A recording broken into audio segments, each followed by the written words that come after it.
More than 3 weeks ago, I'd appeared on some television program in the United States, and he just wanted to make general conversation for a few minutes. At the end of the conversation, he said, "Oh, by the way, I picked up for $1 at a sale in a bookstore here a book that I may send you if you're interested." I said, "What's the name of it?" He said, "Cavalcade of the Supernatural."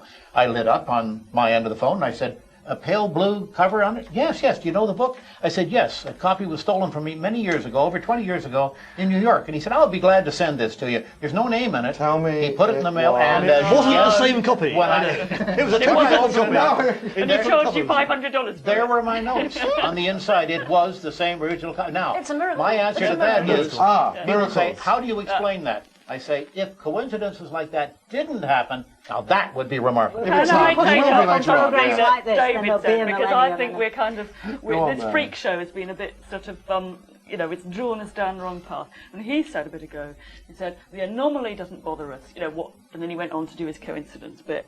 And I think that it's dead easy for us to sit here and say, the anomaly doesn't bother us, because we're not actually the fat man in the freak show, or the lady with no legs.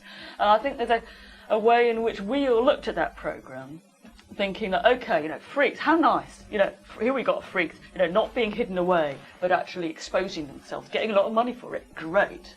And, this is, undermining a bit of the PC stuff. And we could only do that because we're actually sitting here, being, for all the world, quite normal ourselves. And I think that, to look at a freak, it's fine. To be a freak is not so fine. I think you were. No, I think that's appalling. Dangerously. I take your point, but I think. But I think dangerously. I want to know dangerously what? Yes, dangerously what? Normative. How about that? Dangerously normative. Yes. Or to mislead. But I do think. I also found that feature utterly shocking, and I was amazed to find that kind of thing is still going on. But I think that the force of what I was trying to say is that the interest that we have, the fascination that we have, and fascination is double-edged, with freaks of that kind, is not only about the anomalous, but about the repetition, about the distorted repetition. That what comes round once as a human body that is normative, we understand, comes round again in giant form or dwarf form or deformed form. That's all I meant. But I think that our voyeurism on those kinds of is a shocking. And the film, played up to that. But lingering shots on the limbs. I mean, that's the point. We were on the line. Exactly. But also, so why attack it? Because of the people who were in it. They were actually getting a good deal out of this. Not very good.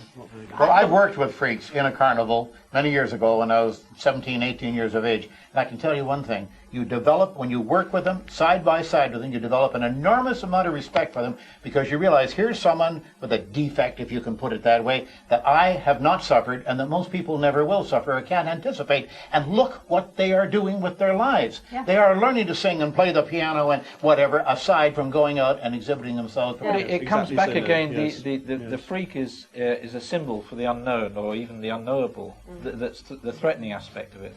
But I think in every age there have been people whose job it is to actually watch for freaks and for anomalies and things like that, because they were regarded as perturbations of the natural order, which, let's say in the Chinese system, meant that there was something wrong with the way the country was being governed or the way the gods regarded the country. And so it was people's duty to actually watch these things and regard them as ominous. They were very prophetic in nature. Is there something wrong now? I mean, are there more UFOs around? Yes. Is there more of this? Yes. There is. Yeah. There are more UFOs around. Absolutely. How do you know? Everyone asking this. Mary wants to know, how do you know? There are more reports of that's the difference. I'll agree with that, yes. And that's largely to do with the fact that, we're becoming more conditioned to be able to talk about them. People now are not as afraid as they were of the peer pressure of talking about something strange, anything strange. So it manifests in what we like to call these things becoming more and more common. And the media, again, are responsible for this because it's the way that we represent anything weird to the public at large that affects the way that they respond to it. So what are we doing wrong? The media, we're in trouble. What are we doing? We trivialise this whole thing. We sensationalise it and trivialise it. And that is not anything... In just 2 minutes, tell me what is the important thing about weird then? That we shouldn't think that tonight's BBC extravaganza has been just fun and titillation and a few two-headed calves. What's the important thing then? The what should it imagination. be leading us to? The problematic development of the imagination. If it is the case that there are more reports of UFOs, for example, around at the moment, then my own understanding of that would be that there is a more vivid stock of images around which we cannot house within our common repertoire of experience. That's what that I to meant. me That's what I said. is on the whole a good thing, but it is the counter side to the efflorescence of the dark imagination. I do think, I mean, contrary to what was being said earlier, I think both things can go hand in hand. And I do think that the notion of salvation from the outside, which is the way in which I think UFO culturally has turned, as it were, certainly in the films and so forth, notion of coming to rescue us, this is really a sign both of danger and fear, but also of some kind of hope. But these are all imaginative products. These are all bred from... But there's a new field nowadays which goes beyond imagination and talks about the imaginal realm. Dr. Kenneth Ring, who's a psychologist at the University of Connecticut, is one of the leaders of this. And what he's saying is that we should learn to use the things that we've treated as imaginary, therefore not to be considered as important, in a way which we accept as still not as real, but therefore still useful. As real as real. As real as real. I think that's a good approach. But I don't think that Mary. most of that kind of highfalutin talk is all very well, but I don't think it kind of gets much further than saying, you know, it's a problem being a human being, and it's even more of a problem wondering what it means to be a human being. And you can talk about the problems of the imagination. You're more of a damn skeptic than It's about being Randy over here. alive that's, you know, that's what, you know, being alive in this world is what's difficult. But in this effluence, of the weird, then, is it doing it? Is it? What's it saying to you? Absolutely nothing. Of course, it's saying nothing to me. I mean, the fact that I don't believe a word of it doesn't mean that I'm not thinking with and about it and through it all the time, in wondering, you know, whether there's anything out there, whether there's anything after death, you know, whether, you know, what it is to think about something as normal or not. You know, that's the stock in trade of, you know, being human, isn't it? Does it matter anyway? Because the outcome of these abductions and near-death experiences are positive changes in society. It's a wondering. Which people are coming out with positive ecological messages, which might actually do more than all the preaching by politicians. So in effect, whether or not there are really any aliens there might be a secondary issue if it actually has a good effect on life. If someone says, you know, I am not the slightest bit interested in whether there are any other living forms of life in space, I think they're either stupid or lying. Yes. You have to be. You know, you have to be interested in that question. I found on James' side here. James is you're feeding him all the good lines here. I mean, well, I feel it's getting now to be politically incorrect, to be the least bit skeptical, and skepticism is really a very healthy point of view. We wouldn't have elected Nixon in the United States if we'd had a little more of that point of view, and we'd saved ourselves an awful lot of trouble. I wasn't voting then, by the way. I'm not guilty. We're not blaming. What's the weirdest thing anyone's seen in the last few months? Let's just end this now. A little bit of weirdness. Jenny, the weirdest thing for you recently?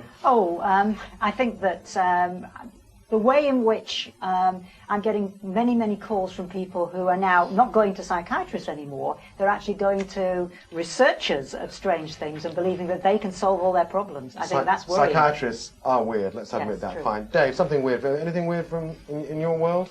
Oh, I don't know. I've had one or two experiences which I found genuinely weird over the years, but what I found really weird about this, not only that I can't explain them, and that's pretty weird, but also that they're actually in a way too banal to recount. I don't get flying saucers coming at me with I just get little light. Tell me, sir, very briefly, something weird. Anything weird? Yes, I was in Budapest, Hungary not long ago, and I saw two magnetic ladies that were highly touted in the press, and they came to demonstrate for me, and one of them took a plane of glass like this and stuck it on her forehead and said, "There, how do you explain that?" I said, "Wash your face." She said, "I can't do that because I would short circuit the whole thing." That's weird, ladies and gentlemen. That's weird. Thank you all, David, James, Bob, Lynn, Mary and Jenny.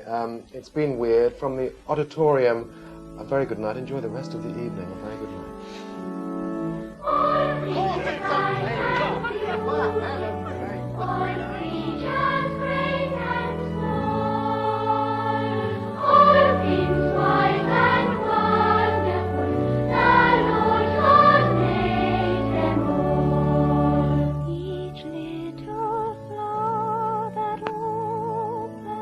Each little bird that sings, he made the glowing colors, he made the tiny wings.